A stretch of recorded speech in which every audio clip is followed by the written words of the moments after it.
Sveiki, mėly žiūrovai!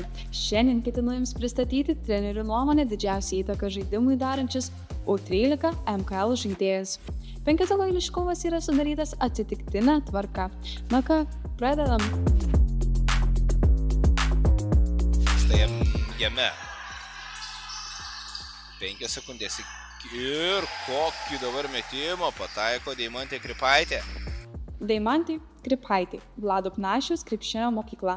Asmeninė statistika 14,3 taško, 7,8 atkovoto kamuolio, 2,8 rezultatyvaus perdavimų.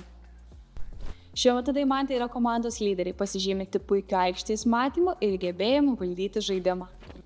Vizualiai atrodo, kad turi gerus antropometrinius duomenis, kurie ateityje leis būti dar produktyvesniai tiek puolime, tiek gynyboje. Jos fizinis žaidimas ir motyvacija išskiria ją iš kitų, suteikdami pranašumą tiek individualiuose dvikovose, tiek komandinėje sistemoje. Ji turi gerą kamuolio valdymo techniką, kas leidžia užtikrintai organizuoti atakas ir kontroliuoti žaidimo tempą. Deimantė išsiskiria geru prasiveržimu, gebėdama atakuoti tiek dešinę, tiek kairę ranką yra sunkiai sustabdoma varžovų gynybai. Ketvirtuoju tašku šiose rungtynėse ir Utena veržėsi į priekį. Nes komandoje pradėjo numeris 6 Austėja Juškevičiūtė, taip pat numeris. Austėja Juškevičiūtė, Panevėžio sporto centras. Asmeninė statistika 24,4 taško, 14 atkovoto kamuolio ir 1,5 rezultatyvaus perdavimų. Nors Austėja yra metais jaunesnė, jau dabar demonstruoja įspūdingus rezultatus žaidimą U13 čempionate. Jos ūgis ir intelektas aikštelėje suteikia pranašumą tiek puolime, tiek gynyboje. Ji pasižymė gerų judesių arsenalu po krepšiu, ypač vertinančiaus amžių, kas leidžia efektyviai išnaudoti savo fizinius duomenis prieš varžoves.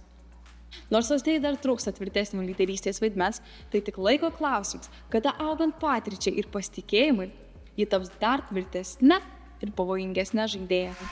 Austėja Juškevičiūtė pelno savo 6 tašką. Na, taip, jie turi. Dar viena uteniškio ataka. Ir puikiai dabar prasiveržė Mikaitė, pelno 8 tašką. 4 iš 11. Adelina Mikaitė, Utenos daugiafunkcinis sporto centras. Asmeninė statistika 20 taškų, 4,8 atkovoto kamuolio, 3 rezultatyvaus perdavimų. Adelina yra išskirtinė jaunoji krepšininkė, kuris savo žaidimu jau dabar traukia dėmesį. Ji pasižymė gerą kamuolio valdymo techniką, puikiu aikštės matymu ir stipriu žaidimu 2 prieš 2, kas leidžia efektyviai kurti progas tiek savo, tiek komandos draugėms.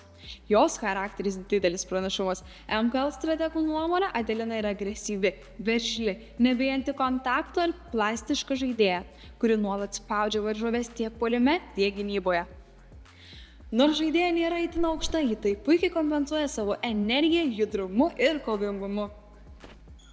Nu, labai gerai Mikaitė įsijungia į savo komandos žaidimą.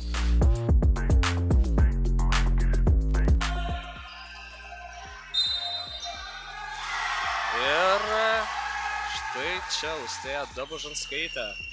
Austėja Dabužinskaitė, Vilniaus krepšinio mokykla 1. Asmeninė statistika 12,2 taško, 5,7 atkovoto kamuolio ir 0,7 rezultatyvaus perdavimo. Austėja yra perspektyvi ir gerų duomenų krepšininkė, pasižyminti puikiu aikštės matymu ir geru žaidimo suvokimu.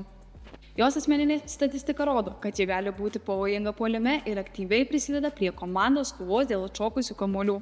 Austėja geba priimti protingus sprendimus aikštėje, efektyviai išnaudoja savo stipriąsias pusės ir demonstruoja brandų mąstymą žaidimo situacijose.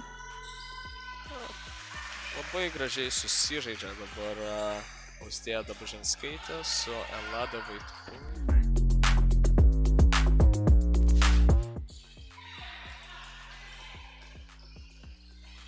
O dabar taškus pavyksta pelnyti uteniškiai. Šiuo atveju Rusnei Pupelytė, 4 jos taškas. Rusnei Pupelytė, Utenos daugiafunkcinis sporto centras. Asmeninė statistika 17,2 taško, 5,7 atkovoto kamuolio, 3,6 rezultatyvaus perdavimo.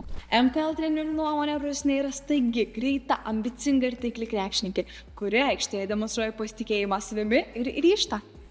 Ji yra pavojinga puolime, aktyvi kovoje dėl kamuolių ir gebanti kurti progas komandos draugėms. Rusnės greitis ir staigumas leidžia lengvai kurti pranašumus prieš varžovus, o taiklumas daro ją patikimą puolimo opciją. Ir dar 2 taškus pelno Rusnė Pupelytė, 14 jos taškas. Lietuva pilna krepšinio talentų. Mes tuo net neabejojame. Iki.